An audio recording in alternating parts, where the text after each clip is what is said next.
Okay, students. So next question is question number 81. There are two different columns are given, list 1 and list 2. In the list 1, products forms are given, and then in the list 2, reaction with the carbonyl compound.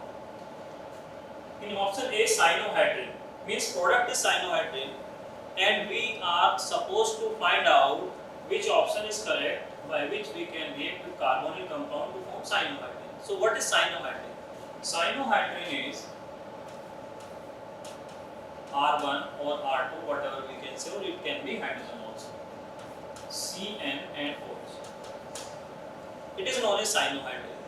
Means it is a cyano compound. It can be formed only by the reaction of HCl. So we can say A is matched with fourth, last one.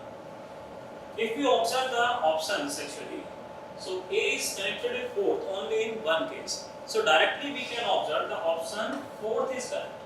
But let's check the other option also. Acetal. What are acetal or hemiacetal? Acetal or hemiacetal are formed if we react carbonyl compound with alcohol, right?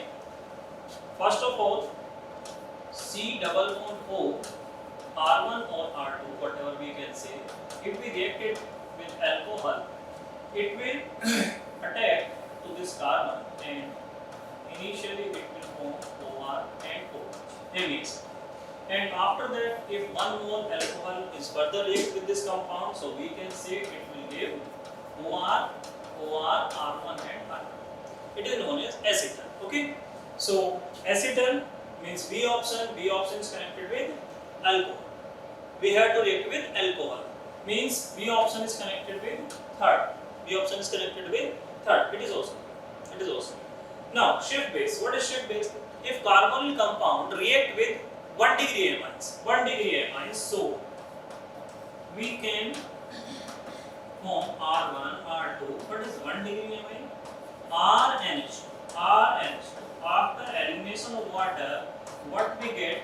This compound. It is known as shift base. It is R1, R2. Okay, whatever we are taking, either it can be aldehyde or ketone. So it is known as shift base.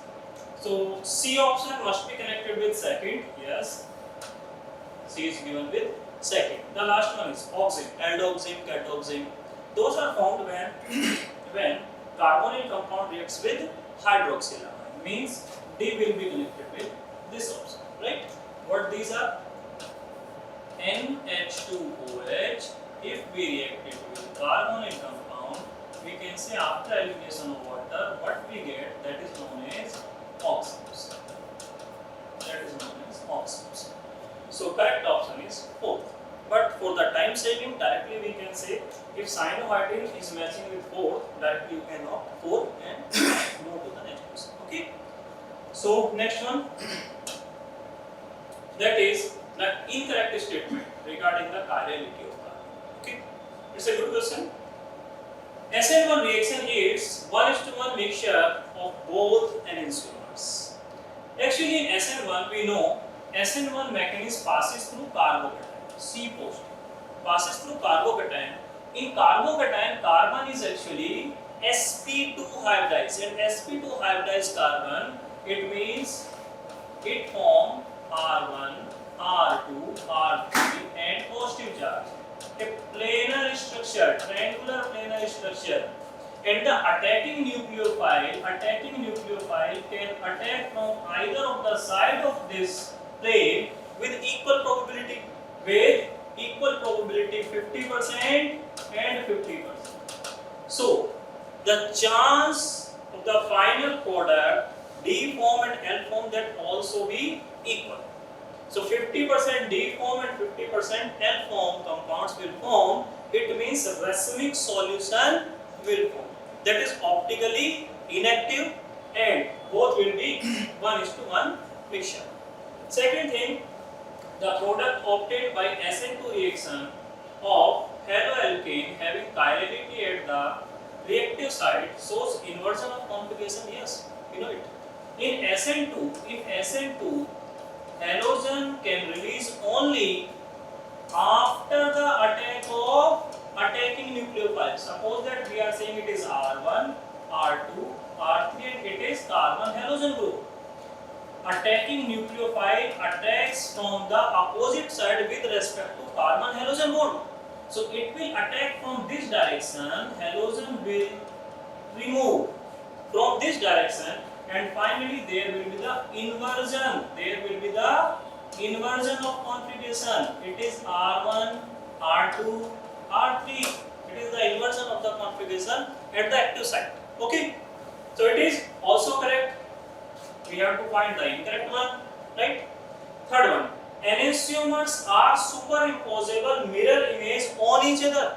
No, enantiomers are optically active compounds. Actually, those are optically active compounds which are non-superimposable on each other.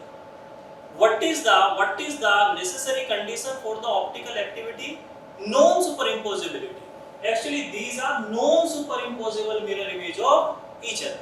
So incorrect statement is third one, right? Now what is fourth one? A racemic mixture shows zero optical rotation, obviously, because 50% D form, 50% L form. A racemic solution is what? It is the 1:1 molar solution of enantiomers, means equimolar concentration solution of the enantiomers. So obviously it is optically inactive, right? So incorrect statement is third. The next one is we have to match column 1 with column 2. In the first list they are saying hydrides, and in the second list they are saying nature of those hydrides. First, MgH2. It is hydride, it is ionic compound. You know it. Alkaline earth metal, it is ionic compound. Second thing, GeH4. GeH4. Ge, germanium, it is carbon family compound. So it is just electron sufficient molecule, just like CH4. So we can say it is electron precise.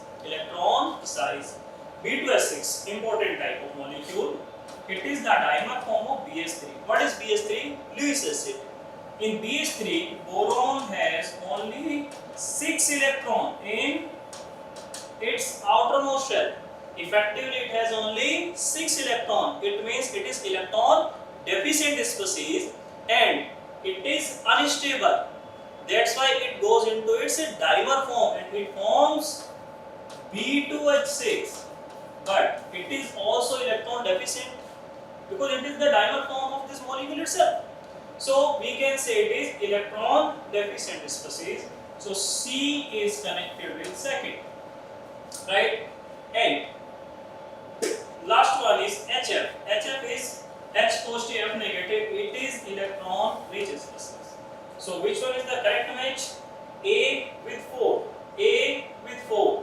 B is 1. B is 1. C with second. And D is with third. Means option 1 is correct. Right? Option 1 is correct. The next one. Which of the following statement is not correct? Again, you have to find out the incorrect statement. About diborane. What is diborane? It is the dimer form of borane. It means dimer form of BH3. It is the dimer form, means we are discussing about B2H6. What is the structure of B2H6? Banana bone. Very famous molecule given in NCERT itself. Okay, banana bone, like this, and there are 4 terminal hydrogens. It is the structure of B2H6 diborane. Now, what are the given statement? There are two. 3 center, 2 electron bonds. Yes, in banana bond there are only 2 electrons. In one banana bond there are 2 electrons. 1 electron from hydrogen and another electron from either of the boron atom. Suppose that with this boron atom. So in another banana bond there will be 1 electron from this boron and 1 electron will be of hydrogen atom. So we can say there are 2 electrons which are working for 3 different atoms. 2 boron and 1 hydrogen. So we can say it is 2 electron, 3 center atom bond. It means 3 center, 2 electron bond. And how many numbers there are? There are 2 numbers. 2, 1 and 2. So it is correct. Next. 4 terminal BH bonds are 2 center 2 electron bond. It means normal covalent bond. It is normal covalent bond, 2 electrons and 2 atom bond means normal covalent bond. Yes, it is normal covalent bond. Obviously, it is normal covalent bond, normal covalent bond, normal. So these are 4 normal covalent bond means 2 electron and 2 center atom bond. It is also correct. The 4 terminal hydrogen atoms and the 2 boron atom lie in the same plane. Yes, these 6 atoms lie in the same plane. If it is horizontal, suppose that this triangle 2H and 1 boron is in horizontal plane, it will also be horizontal plane, and these 2 banana bond will be perpendicular in the perpendicular plane to this horizontal plane. Means suppose that these are the planes of the BHH, then banana bond will be like this. One banana bond, another banana bond. Means perpendicular to this plane. Okay. So these are also correct. Both the boron atoms are sp2 hapless. No. One boron atom has formed 4 bonds. 1, 2, 3, 4. It means it has to use 4 orbitals. 1 s orbital and 3 p orbitals. It means the hybridization of each boron must be sp3, not sp2, because it has to form 4 bonds. It means the hybridization is sp3, not sp2. They are saying both the boron atoms are sp2 hybridized. No, it is incorrect. It means we are select 4th, right? We are supposed to find incorrect. The next one, okay? Again, good question. Conceptual type. The given graph is the representation of kinetics of 0 and the first order reaction in different cases. Important thing is temperature is given constant. It means rate constant will be unchanged. Okay, that will be constant. Now they are saying y and x axis for the 0 and the first order reaction respectively. Then for the 0 order reaction, suppose that we are saying the order of reaction is 0, then y is the concentration, x is the time. Means a time axis and it is the concentration axis. So for the 0 order reaction, can we say with time concentration of reactants remains unchanged? No. For each and every type of kinetics, concentration of reactant decreases with time. Either it is 0 or first order. So we can say, suppose that it is A gives product. So concentration of A means AT always decreases with time. Always decreasing. But they are saying it is constant. No. So it is incorrect statement.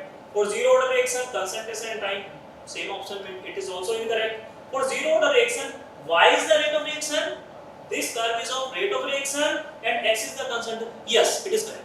How? What is the rate law for the 0 order reaction? 0 order reaction K, concentration AT, means concentration of time of A and time T, raised to power 0. Raised to power 0. It means K itself. And K is constant because temperature is constant.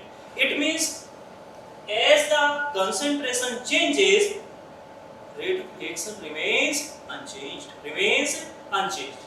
It means this statement is correct now. For the first order reaction, T half and X is the concentration. Yes. For the first order reaction, if N is equal to 1, we know what is T half.